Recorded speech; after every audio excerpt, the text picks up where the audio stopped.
November 16, 1944, 30,000 feet above the Western Caroline Islands.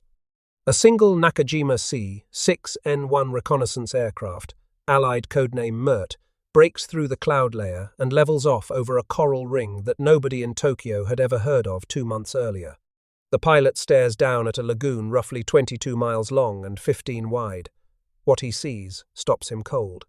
Below him, spread across the turquoise water like a steel city dropped onto the ocean, are 4 American fleet carriers, 3 battleships, a dozen cruisers, rows of destroyers moored in neat lines, and beyond them, filling the southern and central anchorages as far as the eye can see, hundreds of supply ships, oilers, ammunition vessels, repair ships, and floating dry docks the size of apartment buildings. He counts what he can and turns for home. 3 days later, the Japanese submarine I-47 surfaces just 4.5 nautical miles off the reef. Her commander, Lieutenant Commander Zenji Orita, raises his periscope for a daylight observation. He counts what he can see and logs his findings. His report notes over 100 ships at anchor, a golden opportunity, but there are only 2 submarines and 8 human torpedoes available. A regrettable matter. Aboard I-47 is Lieutenant Junior Grade Sekio Nishina, co-inventor of the Kaiten, Japan's manned suicide torpedo, carrying the ashes of his dead collaborator Lieutenant Hiroshi Kuroki. Nishina climbs into his Kaiten before dawn on November 20, 1944, and is launched toward the lagoon. His weapon strikes the fleet oiler USS Mississinawa and kills 63 American sailors. It does not change a single thing, because what Orita is looking at through that periscope is not merely a fleet at anchor, it is a floating, mobile, infinitely renewable American naval base, 1,300 miles from Tokyo. A base that did not exist 3 months earlier. By March of 1945, there will be more than 600 American ships moored inside that reef. By the end of the war, Service Squadron 10, the unit that built and ran that base, will own more seagoing tonnage than the entire surviving Imperial Japanese Navy. This is the story of how American logistics broke the Imperial Japanese Navy long before the kamikazes and the atomic bombs, and why, when Japan's surviving admirals were asked to explain the defeat, they answered with something close to despair. To understand the shock of 1944, we have to go back to the warning of 1940. Admiral Isoroku Yamamoto, Commander-in-Chief of the Combined Fleet, had spent 5 years in the United States. First, as a language student at Harvard from 1919 to 1921, then as naval attaché in Washington. He had ridden American trains, he had walked American factory floors, he had read American steel production statistics. By the time the Tripartite Pact pulled Japan toward war with the Anglo-Saxon powers, Yamamoto was perhaps the only flag officer in Tokyo who genuinely understood what was on the other side of the ocean. His most often cited statement is, in fact, not the famous sleeping giant line. There is no documentary evidence Yamamoto ever wrote or said those words. The quote appeared in the 1970 film Tora, Tora, Tora. Director Richard Fleischer said the film's producer Elmo Williams had found it in Yamamoto's diary. Williams himself said screenwriter Larry Forrester had discovered it in a 1943 letter from Yamamoto to the Admiralty in Tokyo. But Yamamoto kept no diary, the letter was never produced, and historians, including Donald Goldstein and Hiroyuki Agawa, reject the quote as fiction. What Yamamoto actually said is even more pointed. In 1940, asked by Prime Minister Fumimaro Konoe about Japan's prospects in a war with the United States, Yamamoto answered plainly, "If we are ordered to do it, then I can guarantee to put up a tough fight for the first 6 months. But I have absolutely no confidence as to what would happen if it went on for 2 or 3 years." And in a private comment recorded in his correspondence and quoted by his biographer Hiroyuki Agawa, Yamamoto put it even more bluntly. Anyone who has seen the auto factories in Detroit and the oil fields in Texas knows that Japan lacks the national power for a naval race with America. This was not poetry. This was an industrial forecast, and Yamamoto was right almost to the month. The Battle of Midway, fought June 4 through 7, 1942, occurred precisely 6 months after Pearl Harbor. After Midway, the war Yamamoto had warned about, the war of attrition, replacement, and supply, began in earnest. Yamamoto did not live to see what came next. He was killed when his transport aircraft was shot down over Bougainville on April 18, 1943.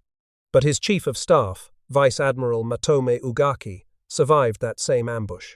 Ugaki kept a diary throughout the war, published in English in 1991 under the title Fading Victory. From late 1943 onward, it reads as a slow, grinding inventory of disbelief at the rate at which American ships, aircraft, and supplies kept appearing on the horizon. The American capacity Yamamoto warned about did not appear by accident. It was legislated into existence. On June 17, 1940, 3 days after German troops entered Paris, Chief of Naval Operations Harold Stark walked up to Capitol Hill and asked Congress for $4 billion to expand the United States combat fleet by 70%. 257 ships, totaling 1,325,000 tons. The House of Representatives passed his bill 316-0 in less than an hour of debate. On July 19, 1940, President Franklin Roosevelt signed the Two-Ocean Navy Act into law. The numbers it authorized deserve a moment of silence. In a single statute, the United States ordered 385,000 tons of capital ships, 200,000 tons of aircraft carriers, 420,000 tons of cruisers, 250,000 tons of destroyers, 70,000 tons of submarines, 15,000 naval aircraft, and 100,000 tons of auxiliary vessels. That single act set in motion a fleet larger than the entire pre-existing United States Navy, which displaced roughly 1,250,000 tons. America was not merely adding to its navy, it was building a second, bigger navy beside the first. By the time Japan attacked Pearl Harbor 17 months later, the United States Navy still had only 7 carriers, 17 battleships, and roughly 790 commissioned warships. By the time Japan surrendered in August 1945, the United States had nearly 100 carriers of all types, 23 battleships, and nearly 6,800 commissioned vessels. And that was not even the full picture.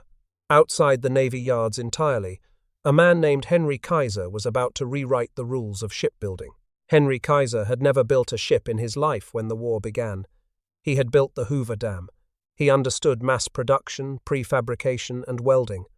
The United States Maritime Commission gave him a chance, and he industrialized the merchant fleet the way Henry Ford had industrialized the automobile. The standard cargo ship of the war was the Liberty ship, 441 feet long, 56 feet wide, 11 knots, capable of carrying 2,840 jeeps, 440 light tanks, or 230 million rounds of rifle ammunition.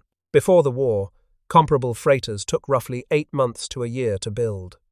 By the end of 1942, Kaiser's Permanente Metals yard in Richmond, California, was averaging about 45 days. By 1944, the Maritime Commission was averaging under 3 weeks.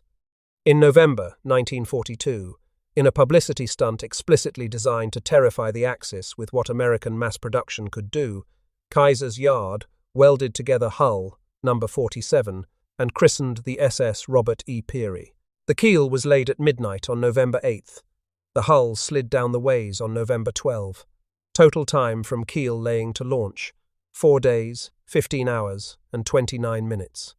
She was delivered fully outfitted on November 15, 7 days from keel to delivery. Henry Kaiser called her his incentive ship. By war's end, American shipyards had launched 2,710 Liberty ships. Kaiser's yards alone produced roughly 1,490 vessels of all types for the Maritime Commission. Then there were the warships. Kaiser proposed to build small aircraft carriers from prefabricated parts, 3 months apiece. The Navy initially refused. He went over their heads to President Roosevelt.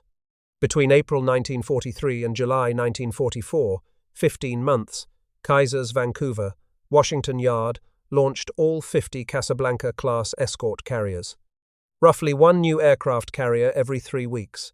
They were small, slow, lightly armored, and the crews joked that CVE stood for combustible, vulnerable, and expendable. But at the Battle of Sama in October 1944, a handful of them held off Vice Admiral Takeo Kurita's center force, including the 64,000-ton super battleship Yamato herself. The aircraft numbers were even more lopsided. In 1939, American factories built fewer than 3,000 military airplanes. By 1944, the annual figure was 96,318. Total wartime production exceeded 300,000 aircraft of all types. Japan, by contrast, built roughly 76,000 military aircraft over the entire war. The United States built more airplanes in 1944 alone than Japan built across the entire conflict. That was the foundation, but production was only half the answer. The other half was what to do with all those ships once they were built. The Pacific Ocean is roughly 64 million square miles of water.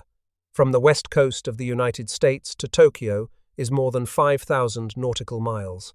From Pearl Harbor to Yokosuka is 3,400.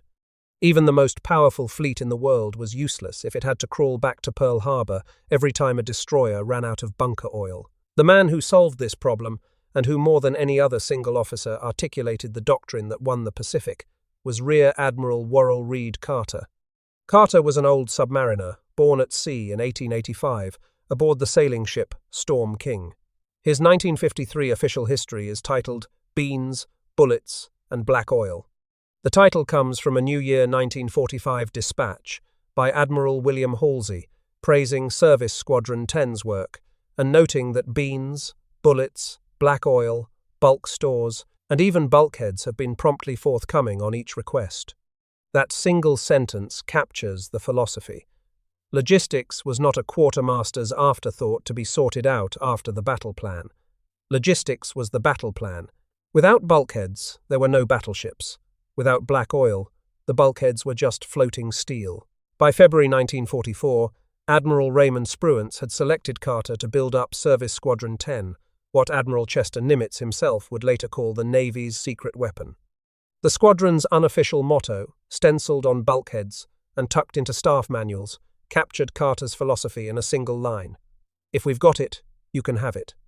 The technical core of American mobile logistics was underway replenishment, fuel transferred from oiler to warship at sea, both ships steaming side by side at 12 to 16 knots. The technique itself was not new. The United States Navy had pioneered it in the spring of 1917, when the oiler, USS Maumee, under a young engineering officer named Lieutenant Commander Chester Nimitz, refueled 34 destroyers at sea over several months in the North Atlantic. The same Chester Nimitz who, a quarter-century later, would command the entire Pacific Fleet. The instrument that made underway replenishment routine was the Cimarron-class fleet oiler. 35 were built between 1939 and 1942. Each was 553 feet long, 75 feet of beam, 18 knots, flat out, fast enough to steam with a fast carrier task force. Each could carry roughly 146,000 barrels of fuel oil, with separate tankage for aviation, gasoline, and diesel.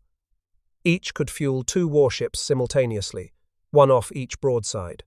By Operation Forager in June 1944, the fueling group attached to the 5th Fleet comprised approximately 24 oilers organized into 8 task units, each consisting of 3 oilers escorted by destroyers. The fleet's logistics officer calculated that Operation Forager would require about 100,000 barrels of fuel per day, roughly the cargo of a single oiler emptied every 24 hours. To find each other on the open Pacific, the oilers and combatants rendezvoused in designated rectangles of open water, each 75 miles long and 25 miles wide, given a code name borrowed from a real American oil company. The task force commander would radio a single word, the name of an oil company, and the fleet oilers would know exactly which patch of empty ocean to steer for. The choreography of an underway replenishment was extraordinary. The oiler would steam on a steady course at 12 knots. A destroyer or cruiser would approach from astern, matching speed and closing to within 60 to 80 feet. A messenger line was fired across by a line-throwing gun, and from that thin cord a heavier line was hauled, then a fuel hose, until thick black rubber lines hung between the 2 ships in a shallow curve, pumping fuel oil at hundreds of gallons per minute, while both vessels ploughed through the Pacific swells side by side. A wandering wave, a helmsman's error of even a few degrees, and the hoses would snap and both ships could collide. The seamanship required was among the most demanding in the Navy. By February 1945, Service Squadron 10 was running a continuous shuttle of 40 fleet oilers between Ulithi and the front lines. Over the course of the war, Service Squadron 6 alone, the at-sea replenishment force, delivered 8,352,000 barrels of fuel oil at sea, 23,408,000 gallons of aviation gasoline, 2,500 tons of food, and 13,600 tons of general ammunition, all transferred ship to ship in the open ocean while both vessels were underway. That included 800 16-inch battleship shells, 300,000 rounds of 40mm ammunition, and more than 18,500-pound bombs. Sailors rolled those bombs across the deck by hand and levered them across high lines to the carrier alongside. Within weeks, an entire ammunition ship was permanently embedded with each oiler group. Carriers could expend their entire ordnance load, striking Tokyo, sail through the night to a rendezvous, rearm in 3 sequential passes, fuel, then ammunition, then food and stores, and disappear back over the horizon to strike again the next morning. This was not a tactic. It was a revolution in the geometry of naval war. After May 1944, no American fleet ever again had to come back to a base. The base came to it. But even underway replenishment had limits. A fleet eventually needs hull repairs, magazine reloads beyond what sea transfer can manage, fresh water distillation, medical facilities, and rest. The fleet needed a forward base, but a base 5,000 miles from California. In September 1944, Nimitz spotted an unremarkable coral ring on a Pacific Ocean areas chart and asked his planners about it. Ulithi Atoll, in the Western Caroline Islands, 1,300 miles south of Tokyo, 850 miles east of the Philippines, consists of 40 tiny islets strung around that vast lagoon. Total dry land amounted to less than 2 square miles. Total population, roughly 400 native Yapese and 3 Japanese soldiers manning a weather station. On September 23, 1944, the 323rd Regimental Combat Team of the 81st Infantry Division landed unopposed. A few days later, the Seabees came ashore. A survey ship sounded the lagoon and reported it could comfortably anchor 700 capital ships, a capacity larger than Pearl Harbor. Within weeks, Ulithi was the largest naval base on Earth. Carter's Service Squadron 10 staff converted it into a complete floating city. The flagship of the squadron, the tender Ocelot, anchored in the lagoon with administrative offices coordinating the movements of hundreds of vessels. Destroyer tenders arrived to service the tin cans, the sleek grey destroyers that burned through fuel and spare parts faster than any other class of ship in the fleet. The repair ship, USS Ajax, carried an air-conditioned optical shop where technicians could regrind the lenses of fire control rangefinders, and a metal fabrication facility capable of forging any alloy needed for emergency hull repairs. Her sister ship, USS Hector, handled landing craft and smaller vessels. The distillation ship, USS Abatan, disguised as an ordinary tanker, made fresh water for the fleet and baked pies and bread in industrial ovens that ran around the clock. A floating ice cream barge produced 500 gallons per shift, because the Navy had learned long ago that morale runs on small pleasures as much as on grand strategy. Mail arrived by seaplane and was sorted aboard a dedicated mail distribution ship. A floating dry dock workshop handled everything from propeller straightening to radar calibration. For recreation, the Seabees built a fleet recreation center on Mogmog Island, capable of accommodating 8,000 enlisted men and 1,000 officers daily, including a 1,200-seat theatre completed in 20 days, with a stage roofed by a Quonset hut where performers and Navy bands played for audiences of sunburned sailors who had been at sea for months. The lagoon itself filled. By December 8, 1944, a famous photograph taken from the carrier USS Ticonderoga shows the carriers Wasp, Yorktown, Hornet, Hancock, and Ticonderoga herself anchored in a row. The men nicknamed the formation Murderers' Row. As the Okinawa invasion forces gathered, estimates placed the peak count at over 600 ships simultaneously at anchor. More vessels in one lagoon than the entire surviving Imperial Japanese Navy possessed in commission. Among the most spectacular pieces of Service Squadron 10 were the floating dry docks, the advanced base sectional docks. Each large dock was assembled from 10 prefabricated sections, each 256 feet wide and 80 feet long, weighing 3,850 tons. Welded together, the assembled dock stretched 927 feet long, with an inside clear width of 133 feet and a lift capacity of 90,000 tons, enough to raise an Iowa-class battleship or an Essex-class carrier completely out of the water. The astonishing part is how they got there. The sections were towed across the Pacific, thousands of miles of open ocean at speeds of just a few knots, through storms and heavy seas. Tugs nursed them along for weeks at a time. On arrival in tropical lagoons, dive teams and construction crews married the sections together, welding them into a single functional dock that could swallow a battleship whole. This meant the Americans could repair battle-damaged capital ships within a few hundred miles of the front lines, instead of sending them back to Pearl Harbor or the West Coast. A carrier that took a kamikaze hit off the Philippines no longer needed to limp 5,000 miles to San Francisco. She could steam to Ulithi or Manus, enter a floating dry dock that had been towed there from the other side of the world, and be back in action in weeks rather than months.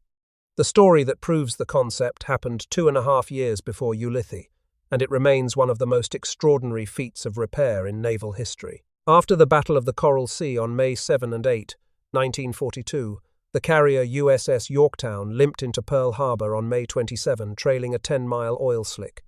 A Japanese armor-piercing bomb had punched through her flight deck and detonated above her forward engine room, destroying 6 watertight compartments, wrecking her No. 2 elevator gears, and rupturing her fuel oil bunkers. 8 near misses had opened seams along much of her hull. Rear Admiral Aubrey Fitch, riding her home, estimated the repair work at 90 days. Nimitz did not have 90 days. His cryptanalysts had broken the Japanese naval code and warned that Yamamoto's combined fleet was already steaming toward Midway with 4 fleet carriers. Nimitz needed Yorktown in 3. When Yorktown eased into dry dock No. 1 at Pearl Harbor Naval Shipyard on the morning of May 28, Nimitz waded into the still draining basin, looked at her ruptured hull, and told his hull repair specialist 3 words: "We need her in 3 days." Roughly 1,400 civilian tradesmen worked around the clock for 72 hours under floodlights. Welders, ship fitters, electricians, and pipe fitters swarmed over the carrier's hull and interior spaces. Honolulu itself endured rolling blackouts so the shipyard could draw enough current to keep the welders running. Steel plates were cut, shaped, and welded into place over the gaping wounds in her hull. Damaged compartments were shored up with timber and steel bracing. The ruptured fuel tanks were patched and tested. New wiring was run through passageways, still blackened by smoke. When the 3 days were up, Yorktown's repairs were not complete. They were not even close to complete by peacetime standards. Entire compartments remained sealed off and flooded. Her watertight integrity was compromised in several areas, but she could steam, she could launch aircraft, and she could fight. Yorktown steamed out of Pearl Harbor on May 30. The work in dry dock had taken just 48 hours. Her superheater boilers were not fully repaired, and her top speed was reduced. But she sailed. And at Midway, her air group flew the strikes that helped sink the Japanese carriers Soryu and Hiryu. Yamamoto's intelligence officers had reported Yorktown sunk at Coral Sea. When Vice Admiral Chuichi Nagumo's strike planes found her on June 4, they thought they were attacking a different carrier entirely. The shock of finding a carrier in fighting trim that should still have been in dry dock was the first tremor of what would become a constant Japanese complaint. The Americans repaired faster than Japan could damage.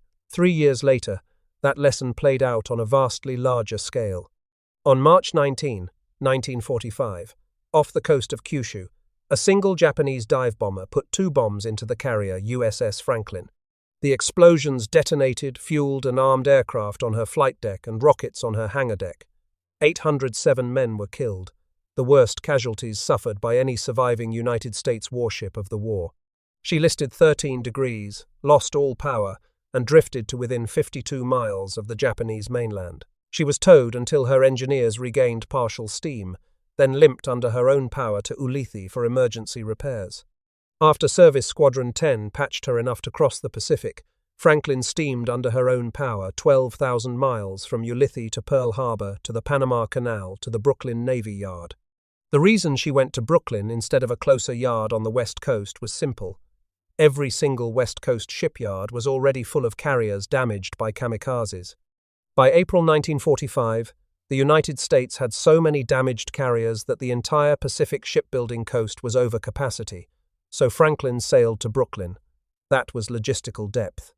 If Service Squadron 10 was the Navy's mobile base, the Seabees, the United States Naval Construction Battalions, were the men who turned captured atolls into airfields and harbors before the gunfire stopped. The construction battalions were officially established on March 5, 1942, partly in response to the fate of the civilian construction workers captured by the Japanese on Wake Island.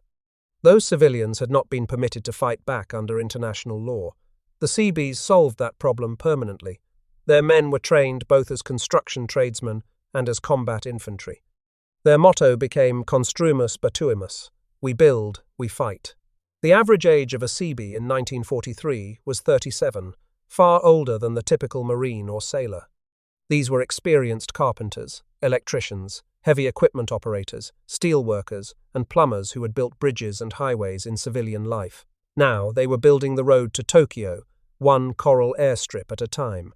By the end of the war, Seabee battalions had operated on 6 continents, constructed more than 300 advanced bases, and laid down everything from airstrips and breakwaters to hospitals, fuel tank farms, and submarine pens. Their work was often done under fire. Seabees earned over 2,000 Purple Hearts during the war. A few timelines tell the story. Asleto Field, Saipan, June 1944.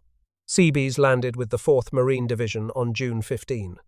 The field was captured by the 27th Infantry Division on June 18. 3 companies filled the bomb craters with stockpiled coral, recommissioned 2 captured Japanese road rollers, and had the entire 4,500-foot main runway operational for American aircraft within 2 days of capture. Northfield, Tinian, August 1944. 15,000 Seabees of the 6th Naval Construction Brigade hauled, blasted, and packed enough coral to fill 3 times the volume of Hoover Dam. By spring 1945, they had built the largest airfield in the world. 4 runways, each 8,500 feet long, with hardstands for 265 B-29 superfortresses. A second airfield, Westfield, added 2 more runways of equal length. Construction veterans called the work on Tinian the miracle of construction. From Northfield, the Enola, Gay and Boxcar would lift off in August 1945. Yontan and Kadena airfields, Okinawa, April 1945. The 6th Marine Division captured Yontan by 1 in the afternoon on the first day of the invasion. The 7th Infantry Division captured Kadena the same morning. Both fields were operational for American aircraft within 72 hours. Every Pacific island the United States captured became another logistics base, another set of runways, another fuel depot.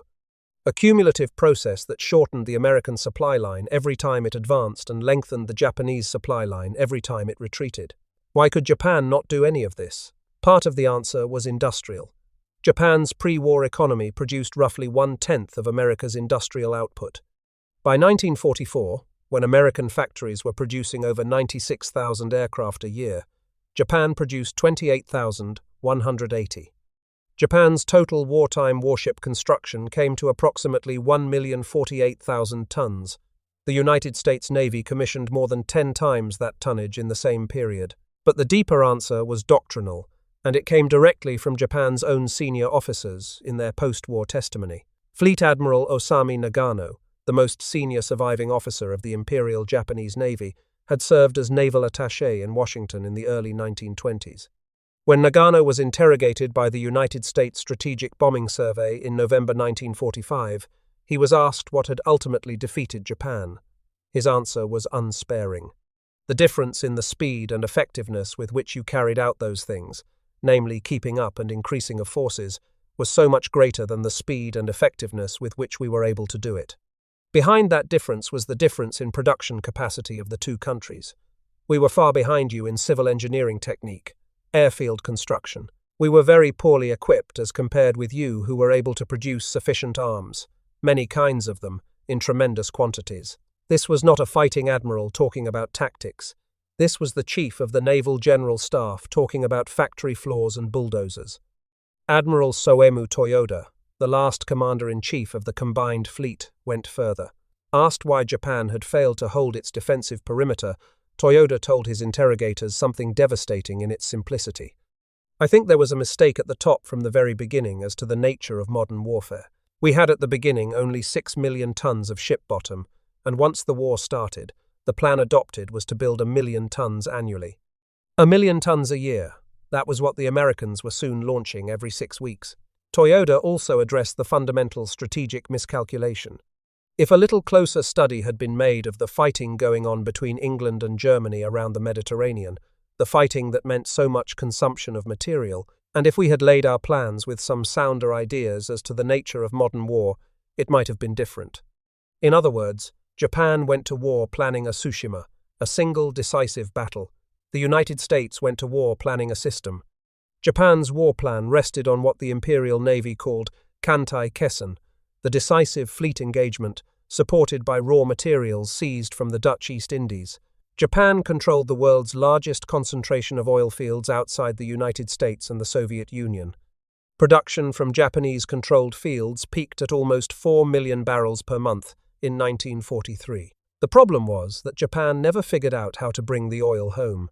Toyoda began the war with 6 million tons of merchant shipping. The wartime plan was to add 1 million tons annually. Japan instead lost approximately 8,900,000 tons of merchant shipping during the war. Virtually the entire pre-war fleet plus all wartime construction, gone. American submarines did most of the killing. Of those merchant losses, United States submarines sank approximately 4,800,000 tons, about 55% of the total. Tanker losses were catastrophic. Japanese tanker tonnage, destroyed in 1944 alone, was roughly 2.8 times greater than the entire stock of tankers Japan had remaining by 1945. The last tanker from Southeast Asia reached Japan in March 1945.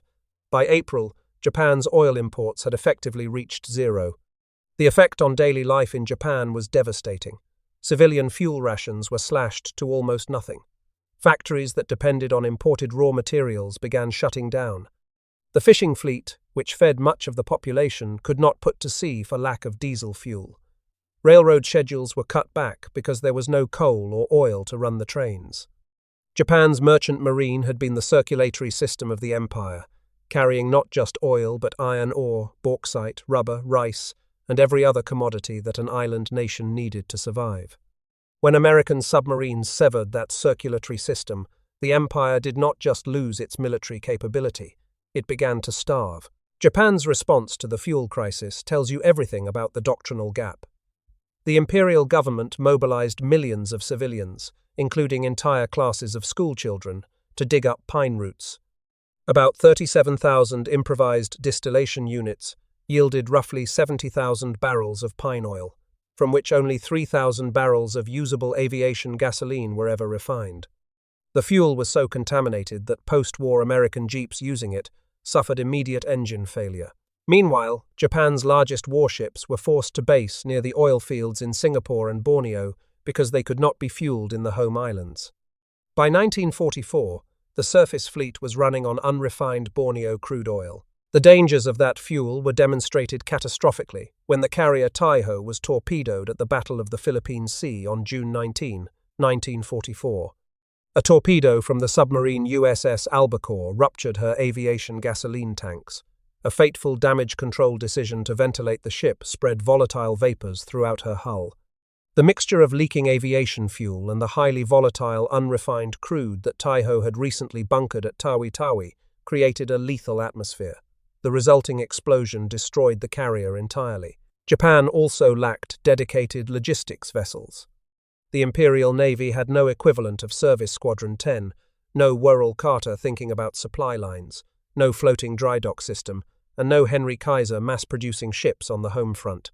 By 1945, Toyoda had to plan operations on the assumption that any task force he sortied would not have the fuel to come home.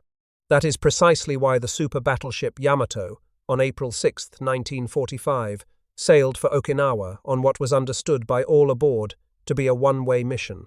The Naval General Staff could scrape together only about 2,500 tons of fuel oil for the entire task force, barely enough for the run south. Some accounts suggest her tanks were topped off by sympathetic base commanders, but the mission's intent was clear. Yamato was expendable. She was sunk the next day by American carrier aircraft, having never reached Okinawa. The abstract picture becomes concrete when you look at the campaigns themselves. Operation Forager, the Marianas invasion of June 1944, was the largest amphibious operation of the Pacific War to that date. It moved the 5th Fleet and 2 corps of ground troops over 3,500 nautical miles from Pearl Harbor to Saipan and kept them at sea for over 4 months. The assault troops carried 32 days of rations, 30 days of medical supplies, 20 days of fuel, and 7 units of fire for every weapon, 2 short tons per soldier. The Philippines campaign drew the fleet still further forward, with Service Squadron 10 splitting into detachments at Manus, Saipan, Guam, and Ulithi. At the Battle of Leyte Gulf, the sheer volume of the American supply chain was itself a weapon. Japanese commanders could not fathom how the Americans kept entire carrier task groups fed, fueled, and armed thousands of miles from the nearest major port. Okinawa, Operation Iceberg, was the final and largest test. The plan moved 183,000 troops and 747,000 measurement tons of cargo from 11 different ports across 6,250 nautical miles of ocean. More than 1,400 ships in total converged on a single 60-mile-long island. The pre-invasion bombardment alone fired 1,500 16-inch rounds, 4,600 14-inch rounds, and over 50,000 5-inch rounds in 7 days. Every shell, every gallon of fuel, every replacement aircraft, staged through Ulithi and transferred at sea by the Cimarrons. The scale of consumption at Okinawa was unlike anything the world had ever seen. Task Force 58, the fast carrier force under Vice Admiral Mark Mitcher, operated continuously off Okinawa for nearly 3 months, launching strikes against kamikaze airfields on Kyushu and providing air cover for the ground troops below. During that period, the carriers consumed fuel at a rate that would have drained the entire pre-war Japanese oil reserve in a matter of weeks. The ammunition expenditure was equally staggering. 5-inch guns on the destroyers manning the radar picket stations fired so many rounds that their gun barrels had to be replaced at sea, a task performed by repair ships dispatched from Ulithi. Replacement aircraft were flown to the carriers from escort carriers operating as aircraft ferries, a conveyor belt of fresh Corsairs, Hellcats, and Avengers flowing westward to replace the machines lost to kamikazes and anti-aircraft fire. Food, medical supplies, spare parts, and even replacement crew members arrived in a continuous stream. The logistical chain never broke, and in the middle of it all, on December 18, 1944, Halsey's 3rd Fleet sailed straight into the worst typhoon in American naval history while trying to refuel at sea east of Luzon. Typhoon Cobra sank 3 destroyers, killed 790 sailors, destroyed or damaged 146 aircraft, and damaged 27 other ships.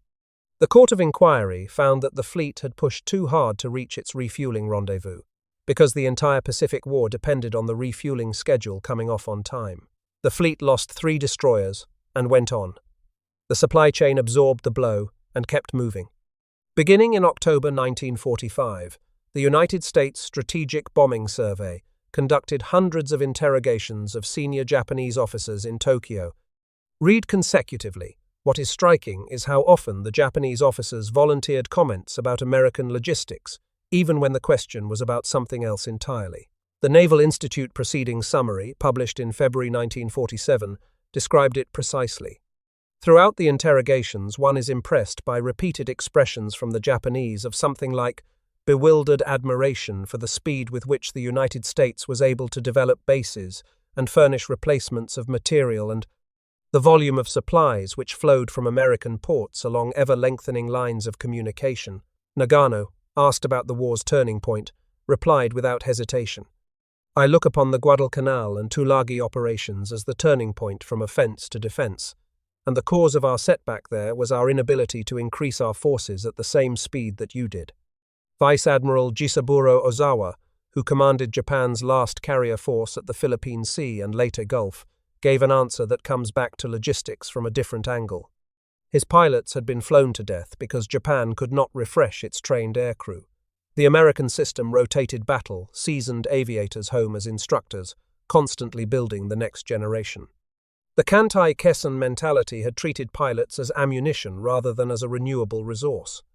Captain Toshikazu Omai, a senior staff officer of the combined fleet, told his interrogators that by the time of Leyte Gulf, the Japanese fleet's freedom of action was constrained almost entirely by oil. Operations were planned not by what was tactically optimal, but by where there was enough fuel to get there. The picture that emerges from these transcripts is consistent.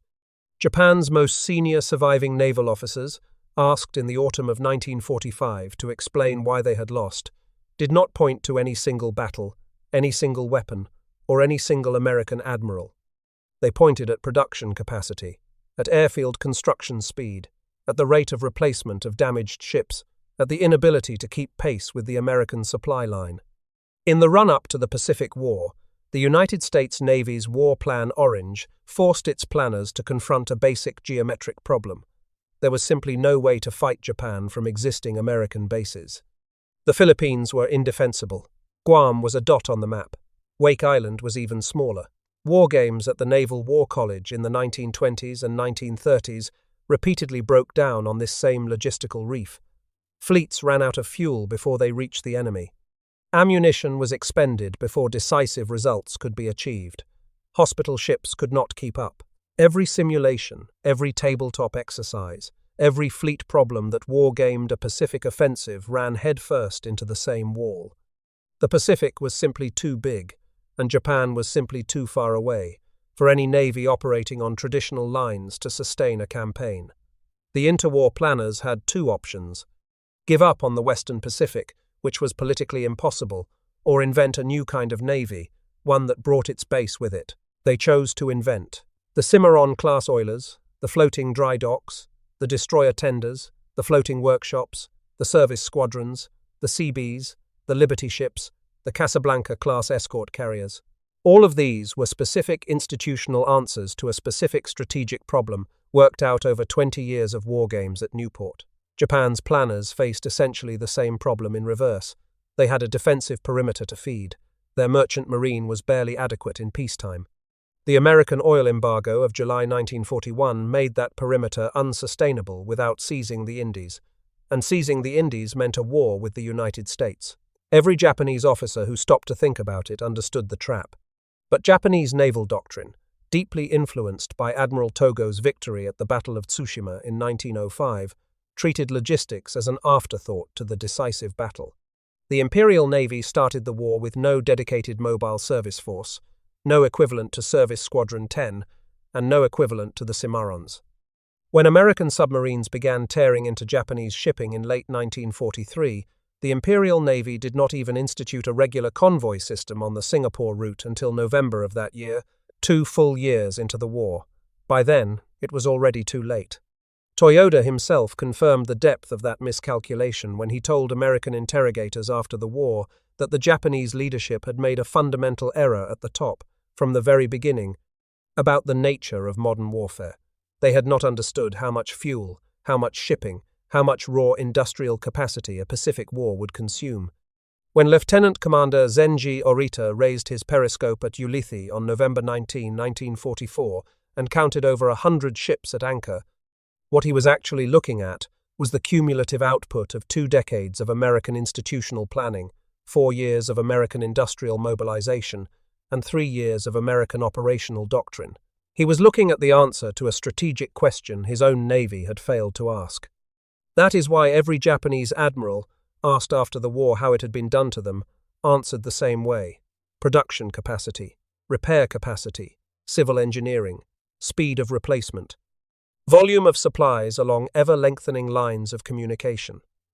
They knew, by the autumn of 1945, exactly what had beaten them. It was not the bravery of American sailors, though that bravery was immense. It was not any single weapon or any single battle. It was beans, bullets, and black oil. The unglamorous, back-breaking, relentless machinery of supply. The floating dry docks and the Cimarron-class oilers. The Seabees pouring coral into bomb craters under fire. The Liberty ships sliding down the ways every 3 weeks. The service squadron sailors, who never fired a shot in anger, but who kept the greatest fleet in history, fed, fueled, armed, and fighting across the largest ocean on Earth. Admiral Halsey captured it in that New Year dispatch of 1945. Beans, bullets, black oil, bulk stores, and even bulkheads have been promptly forthcoming on each request. Behind every carrier strike on Tokyo, behind every amphibious landing, Behind every island captured and every airfield built stood the quiet, invisible, impossibly vast logistics machine that Japan's admirals could describe but never match. That machine, more than any bomb or any torpedo, is what won the Pacific War.